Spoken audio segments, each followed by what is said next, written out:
Woke up yesterday morning, gutted, sad and emotional, and that was before I heard from the Australian captain, Steve Smith. It was purely the players and the leadership group that came up with this, and as I said, it's not on, and I can promise you it won't happen again.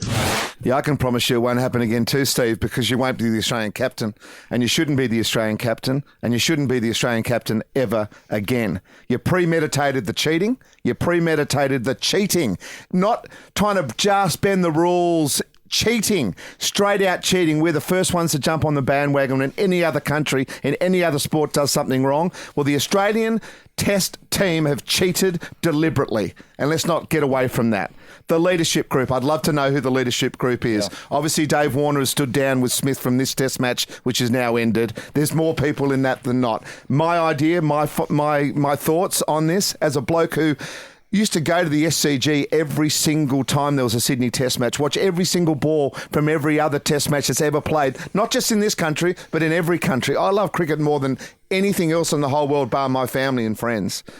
To wake up, to talk about this now and to be as embarrassed as I am that the Australian captain would do this deliberately is incredible. I would ban anyone involved in it for at least a couple of years. I would fine the arse out of them and make sure that they'd never get in a position of authority in Australian cricket ever again. You can't bar them for life. You give an opportunity to come back in a couple of years' time if their form warrants it. But I would get behind a team of youngsters and blokes that weren't involved in it from the team at the moment and get behind them, and that's what I would do. All the tradition, all the history that goes with the baggy green cap. When he says it won't happen again under my leadership, he seems to think that you can do whatever you want and apologise and everything will be okay. Well, that's not going to be okay, mate, because unfortunately you've tarnished not just the Australian cricket team, but Australian sport. A possible way to get an advantage. They sat there and went, how can we do it? I will put some tape or whatever it might have been. What they have done is disgrace not only our country, but Australian cricket. We can't stand up on a pedestal anymore and say it's everyone else. The ICC suspension of the Australian players, it beggars belief, given the fact that a South African fast bowler was suspended for 2 matches for shouldering Steve Smith, and then we've got premeditated cheating.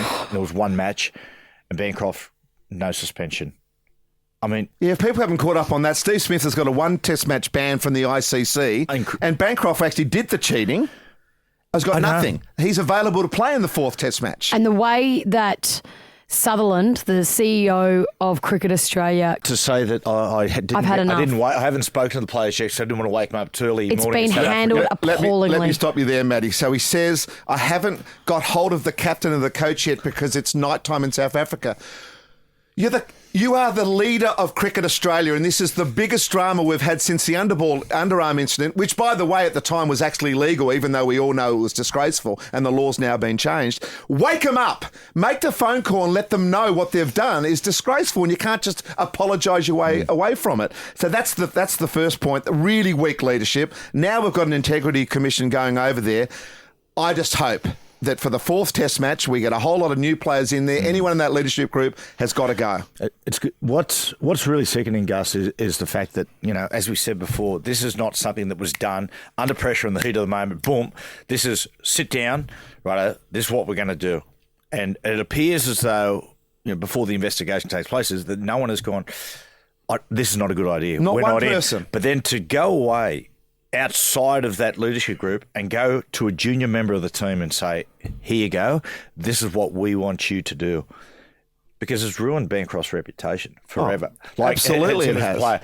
To do that to a younger player, man, that's... They started to lose this through the pay dispute, and now I think they've lost this completely. Cricket Australia have got to understand that team now is looked upon as a team that's in a bubble. We don't have the characters anymore that we love and we fall in love with. We've been talking about how beige and vanilla this side is for the last 12 months or so. Well, now we know why, because behind closed doors, while they're all beige and vanilla to the media, not giving proper answers to questions filled with character and charisma, they've been doing this rubbish.